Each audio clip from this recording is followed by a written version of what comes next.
जैसे स्वामीनाथन जी, रोहन जी, Bharat ji, ma'am, costume club से हमारे सब साथी और सामने उपस्थित सभी स्टूडेंट्स। मुझे याद है जब ईमेल आया गवर्नमेंट लॉ कॉलेज मुंबई से, तब मैं और मेरे सब एसोसिएट्स हम अपने ऑफिस में बैठकर एक केस के बारे में डिस्कस कर रहे थे कि नेक्स्ट डे केस है और लग रहा है हार जाएंगे, लॉ पॉइंट निकालो, जो शाम को हमेशा कोर्ट के बाद रहता है।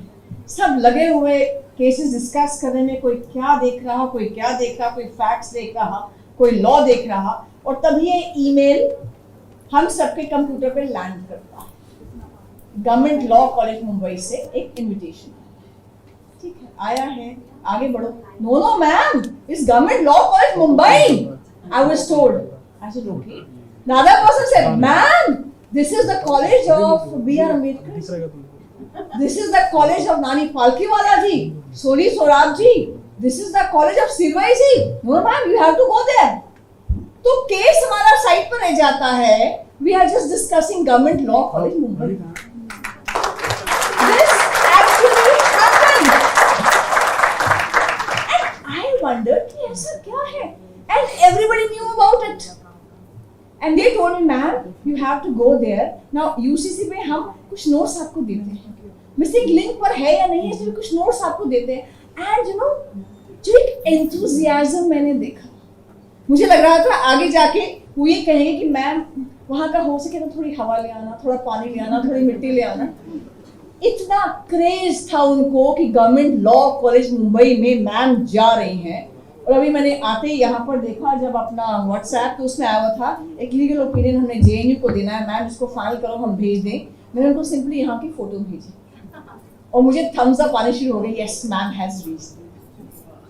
तो मुझे कई बार ये लगता है, क्योंकि मैं खुद, हम सब स्टूडेंट्स रहे हैं, मैं दिल्ली यूनिवर्सिटी से थी और दिल्ली यूनिवर्सिटी के स्टूडेंट्स लीडर, स्टूडेंट्स यूनियन की प्रेसिडेंट थी 93 में. मुझे ध्यान है कि हम सब लोग ना आम परिवारों से आते हैं. हम सब लोग कोशिश करते हैं कि जहां हम आज हैं उससे बेहतर हम कल हो.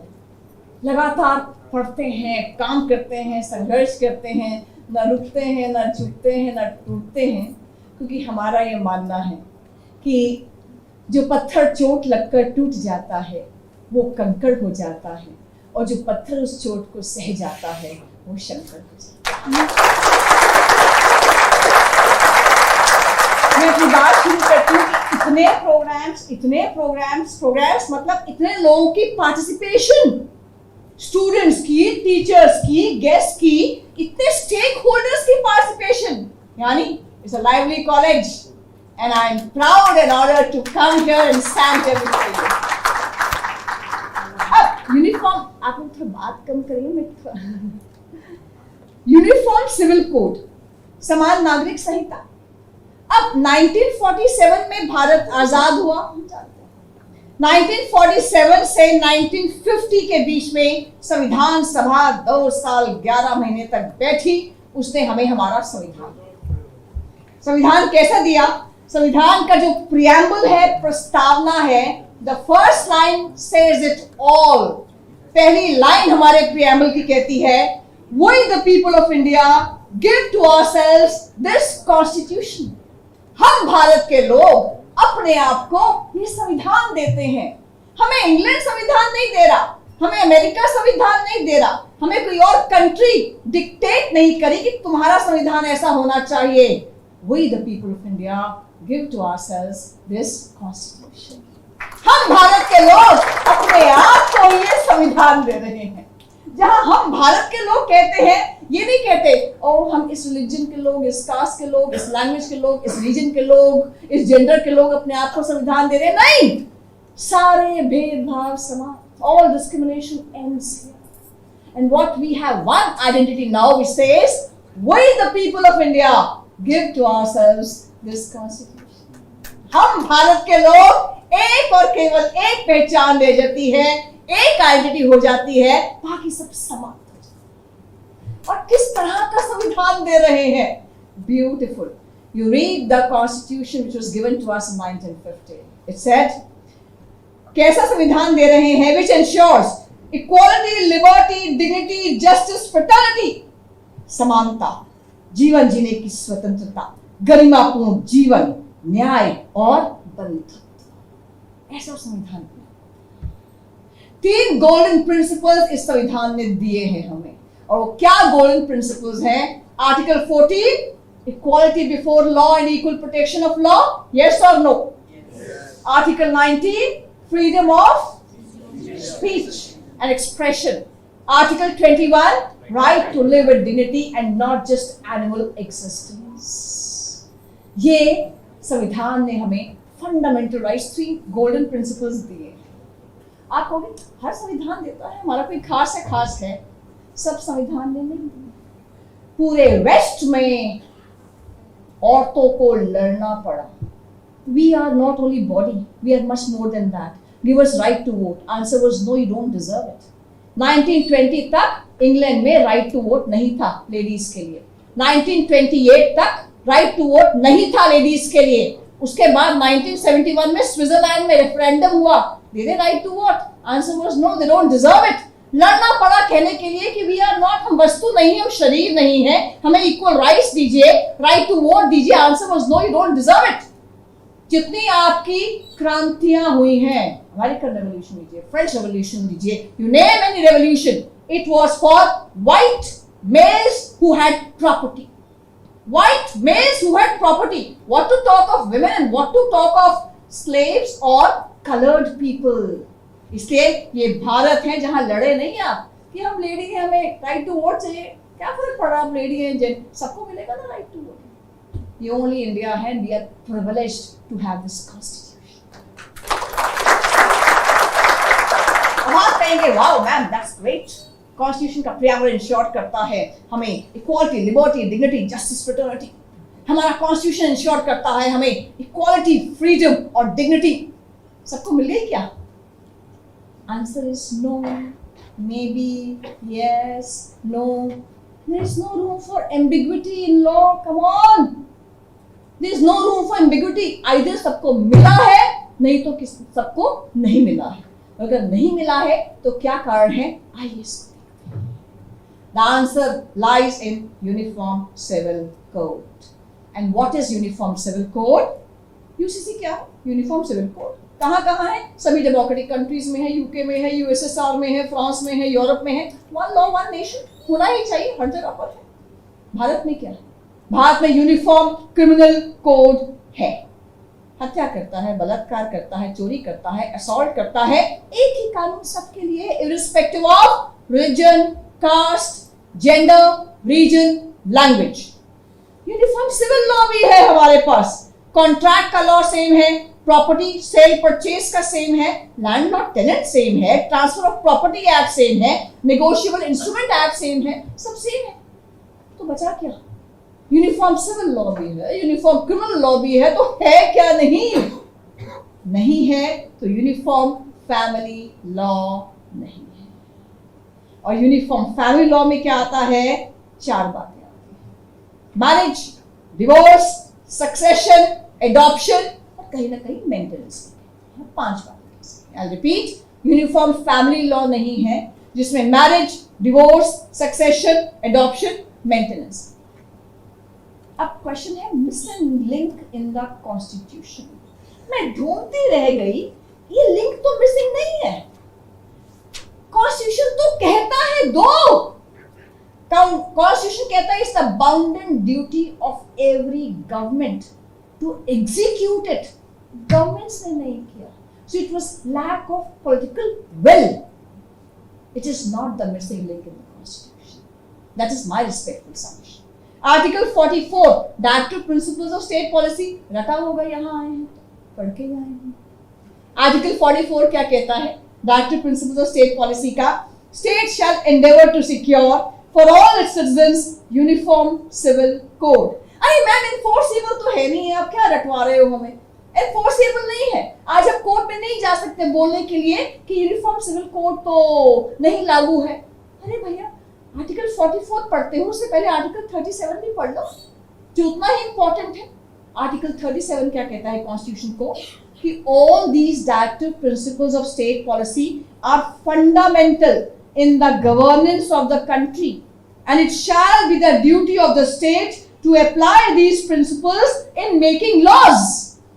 आर्टिकल 37 कहता है कि जितने भी डायरेक्टिव प्रिंसिपल्स हैं ये फंडामेंटल है in the governance of the country.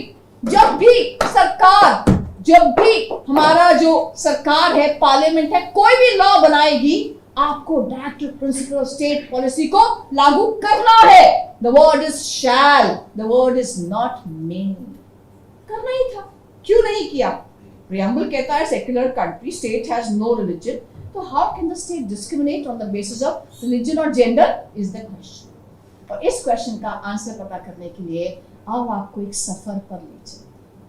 ये इंग्लिश का सफर नहीं है, SUFFER, ये हिंदी वाला सफर है, सफर जर्नी है। तो अपनी अपनी आप, मैं हमेशा कहती हूँ, कुर्सी की पेटियां बांध दीजिए। ये 1000 साल का सफर हम फटाफट कुछ मिनट में पार करने वाले, 3-4 मिनट। तो ले चलती हूँ आपको हजारों साल पहले। हजारों साल पहले यानी हम कहते हैं ना, मुझे किसी ने कहा मैम मोदी जी ने बड़ी कंफ्यूजन कर रखी है। मैंने कहा तुम्हारी लाइफ में क्या कंफ्यूजन कर रही है? कहते मैम G20 के लोग देखिए, मतलब आए थे इंडिया में, गए भारत से, उनको वेलकम किया था,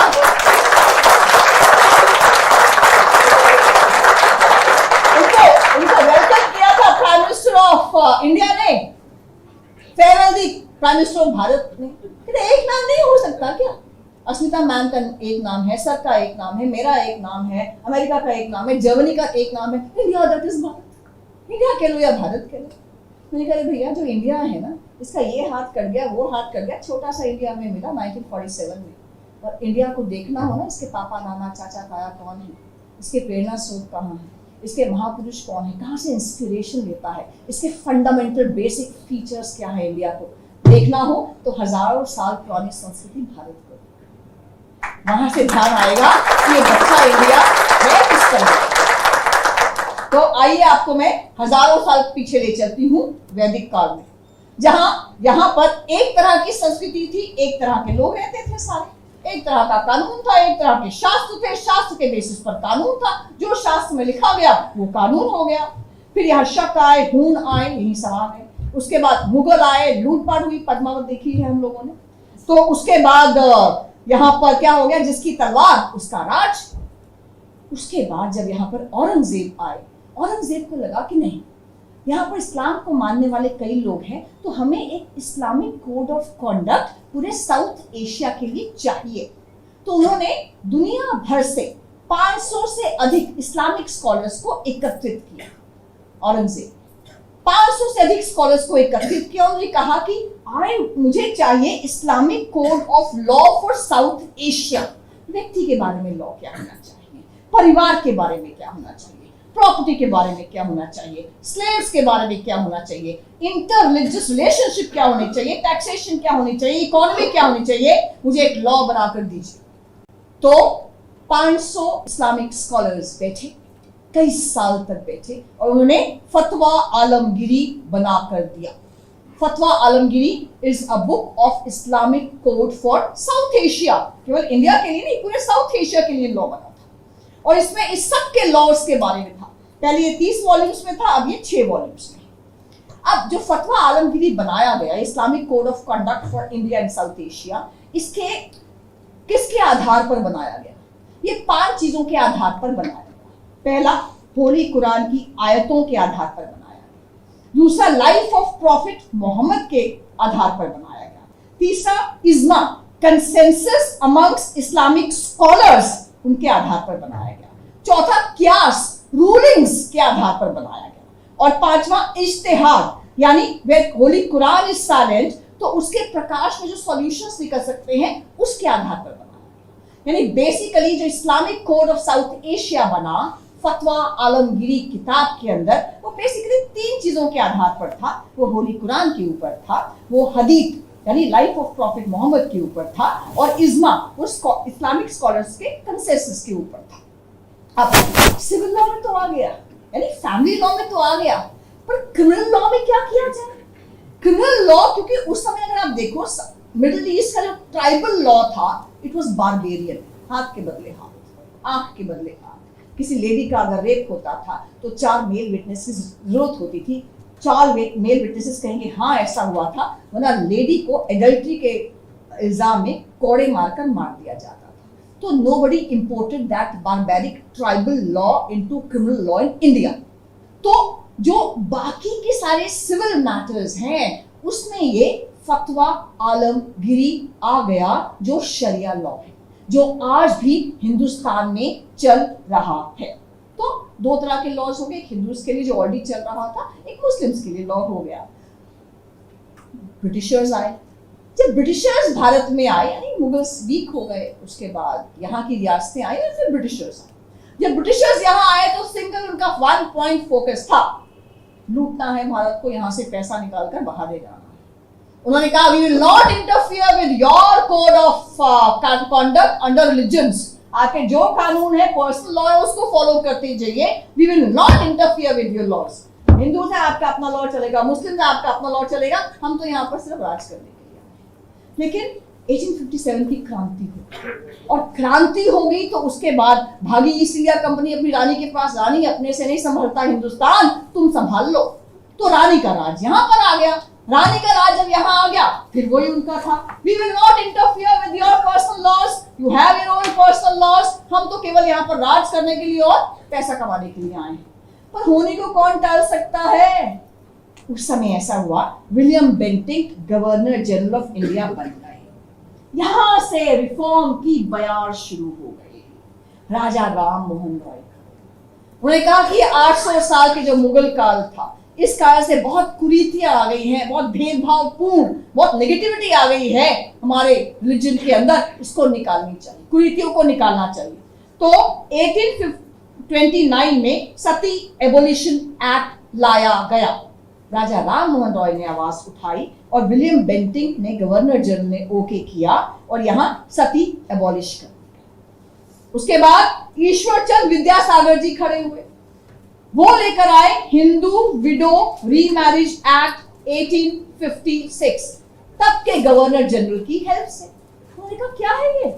अगर कोई 20 साल में, 18 साल में विधवा हो गई, 25 साल में विधवा हो गई, उसको सफेद कपड़े पहनाओगे, उसका सिर मुंडाकर उसको घर के पीछे आंगन में बेचेगी, एक टाइम खाना खाएगी, किसी से मिलेगी नहीं, किसी आदमी से बात नहीं कर सकती, उसकी लाइफ तो जहन्नुम है। ऐसा नहीं होगा। यहाँ पर जो हिंदूज हैं वहां विडोज की रीमैरिज होगी। तो ये कानून लाया गया लड़कियों को पढ़ाने के लिए, उनको आगे बढ़ाने के लिए, हिंदू विडो रीमैरिज एक्ट 1856। उसके बाद देशमुख एक्ट आया। देशमुख एक्ट आया 1929 में। It was called the child marriage restaurant act. Fix करो लड़के और लड़की की शादी की उम्र। ये क्या 3-3, 4-4 साल में शादी कर रहे हो? फिक्स करो उम्र। लड़के की उम्र शादी की फिक्स की गई 18 साल, लड़की की शादी की उम्र फिक्स की गई 14 साल। जब एक तरफ ऐसे रिफॉर्मर्स खड़े हो रहे थे, रिफॉर्मर्स कह रहे थे कि 800 साल की दास्ता के कारण से बहुत कुरीतियां आ गई, बहुत स्टैग्नेशन आ गई, काई जम गई है इस पानी में, इस पानी को तो आगे बढ़ना है, जितनी कुरीतियां है निकालो इसको, बाहर करो, सफाई करो यहाँ पर। उसी समय दूसरी ओर से ब्रिटिशर्स की हेल्प से पास हुआ शरीयत act 1937, the Muslim personal law शरीयत एप्लीकेशन एक्ट ऑफ 1937।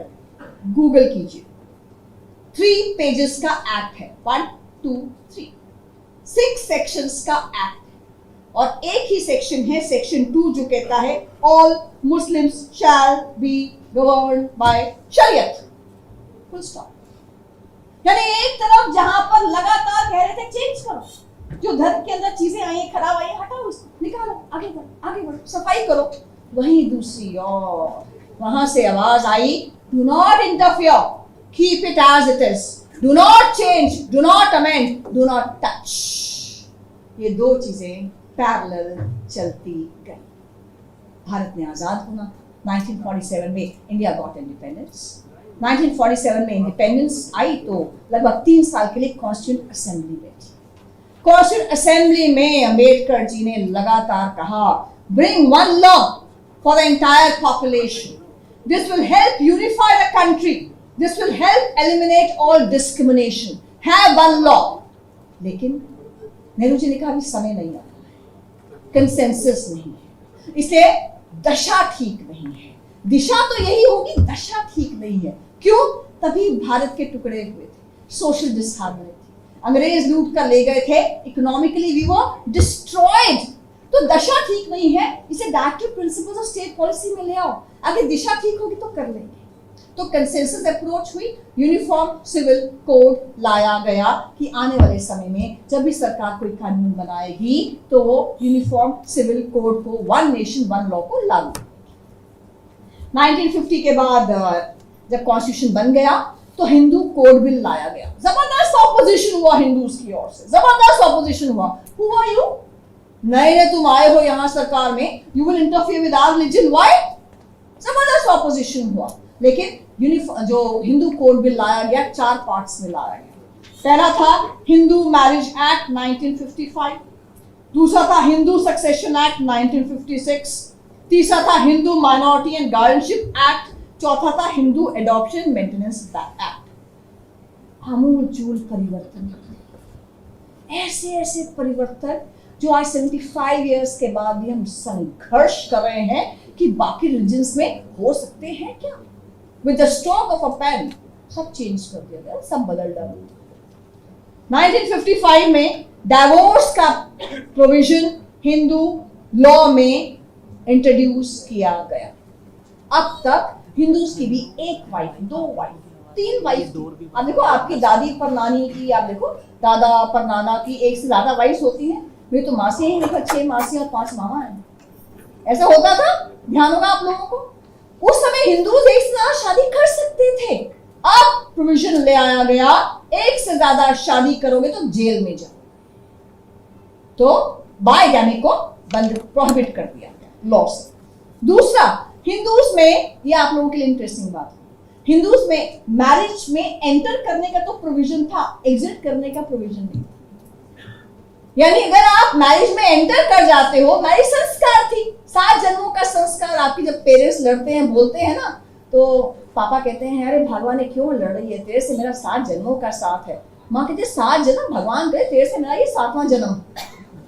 तो हिंदूज में ये संस्कार था शादी, यानी once you enter into it, it was for 7 births, there was no exit। बताइए डिवोर्स का हिंदी वर्ड बताइए। तलाक, डिवोर्स। विवाह विच्छेद मत बोल देना, मैंने कभी नहीं सुना। तो you never had a Hindi word for divorce, divorce होता ही नहीं था। अब इंट्रोड्यूस किया गया, डिवोर्स लाया गया, इंट्रोड्यूस किया गया हिंदू मैरिज एक्ट के अंदर। ऐसे ही आप देखिए लगातार चेंजेस आते गए। हिंदू सक्सेशन एक्ट 1956 का अब तक चेंज हुआ 2004 तक, जहां कहा गया 2004 में कि सेक्शन 6 की अमेंडमेंट करो कि दादे की प्रॉपर्टी में पहले पोते का हक होता था, पोती को भी हक दो। तो 2004 तक अमेंड किया गया। ऐसे लगातार अमेंडमेंट्स चलती रही। तो हिंदू लॉ लिखा गया, कोडिफाई किया गया, रिफॉर्म किया गया। जितने भी औरतों के, बच्चों के खिलाफ भेदभाव की चीजें थी उनको हटाते लगातार जा रहे हैं। हो गया ये? अंबेडकर जी ने कहा what about one law for the nation. Nehru ji ने कहा अभी समय नहीं आया, समय आया तो कर देंगे। नेक्स्ट आता है क्रिश्चियन पर्सनल लॉ। अब देखिए ब्रिटिशर्स और क्रिश्चियंस दोनों का रिलीजन सेम था, इसलिए बहुत दिक्कत नहीं। जो क्रिश्चियंस ने अपनी अपनी कंट्रीज में वो मॉडर्न कानून लेकर आए थे, लॉ लेकर आए थे according to the changing circumstances, वही सब उन्होंने इंट्रोड्यूस करके हिंदुस्तान में भी लागू कर दिया। यानी Christian marriage act 1872, Indian divorce act 1869, guardianship and wards act 1890 और इंडियन सक्सेशन एक्ट 1865 सब लागू कर दिया। अच्छा, कुछ चीजों में जैसे first motion, second motion, divorce के बीच में 1 साल रुके या 2 साल रुके, ऐसी कुछ चीजें थी जिसके लिए Christians, men and women, they went to Supreme Court and got the relevant orders. तीसरा आता है मुस्लिम पर्सनल लॉ। अब इसमें हमेशा से एक हेजिटेशन रही, कोर्ट्स की भी और सरकारों की भी। Touch me not, we will not interfere, we will not interfere, no reforms, we will not interfere. वहां पे समाज सुधारकों के अंदर से भी कभी आवाज नहीं उठाई कुरीतियों के अगेंस्ट। लेकिन मैंने फिर कहा ना, होने को कौन टाल सकता है? जब समय आगे बढ़ना है, अगर आपको प्रोग्रेस करना है और आगे बढ़ना है, रिग्रेसिव चीजें हटनी है, वो हटकर ही रहेंगी, समय के साथ हट जाएंगी। समय बहुत बलवान होता है। तो ऐसे ही हुआ, जैसे ही इंडिपेंडेंस हमें मिली 1947 में, 1950 में कॉन्स्टिट्यूशन बना, 1951 में क्या हुआ, सिर मुंडाते ही ओले पड़े। And जिस चीज को you were squatting under the carpet, you did not want to touch it, interfere with it, वही आपके सिर पर आ गया। State of Bombay versus Narsu Appa Mali case. We all know about this case. किसने पढ़ा है? आपके यहाँ का केस, मैं तो बाहर वाली। 1951 में नरसू अप्पा मालिक ये आया, यहाँ पर कोर्ट में आया। इसने हाई कोर्ट में पिटिशन लगाई कि जी मैं हिंदू हूँ, मेरी एक वाइफ से मुझे बेटी हुई, पुत्री हुई, लेकिन मेरे मरने के बाद मेरा पिंडदान लड़का ही कर पाएगा। लड़का तो हुआ नहीं, मैंने दूसरी शादी करी। अब दूसरी शादी करी कि मेरा लड़का होगा तो मेरे मरने के बाद वो पिंडदान करेगा, मुझे पकड़कर जेल में डाल दिया है। अब या तो आप किसी को भी अलाउ मत करो 1 से 4 ज्यादा शादियां, या मुझे भी अलाउ कीजिए, आर्टिकल 14। और दूसरा उसने कहा आर्टिकल 13, वेरी इंपॉर्टेंट, आर्टिकल 13 की प्ली ली और कहा any law in force before the commencement of the constitution which is inconsistent with the fundamental rights is void. कोई भी लॉ होगा जो इक्वालिटी के खिलाफ होगा, फ्रीडम के खिलाफ होगा, डिग्निटी के खिलाफ होगा, वो खत्म होगा, वो वॉइड होगा, वो इनवैलिड होगा। खत्म करो उस लॉ को। और जजेस जो थे वो आप ही के कॉलेज के थे, and excellent judges. I'm personally very impressed with those judges. They were excellent stalwarts. वो थे MC छागला जी जो आपके कॉलेज के थे, और गजेंद्र